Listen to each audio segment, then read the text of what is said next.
Jamshoro police SSP Jamshoro जी निगरानी में सियासी वंगार वांदे चादर चार दीवारी जो तक़द्दुस पामाल कंदे इंसानियत जा सब लीका लताड़ींदे जॾहिं मांझियुनि जे ॻोठ राजड़ी जे पोरतनि जे घर मथां कड़की पई।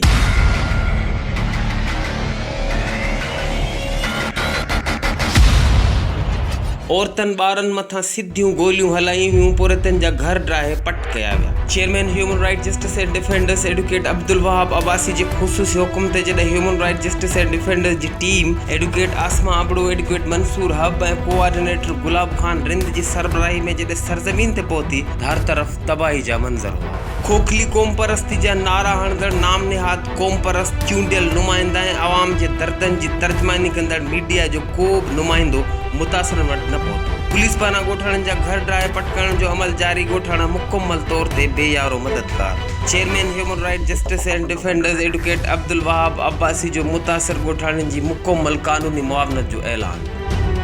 HRJDO न्यूज़ ते वक़्त ताईं बस एतिरो ई। वधीक ख़बरनि ऐं अपडेट्स लाइ ॾिसंदा रहो HRJDO न्यूज़।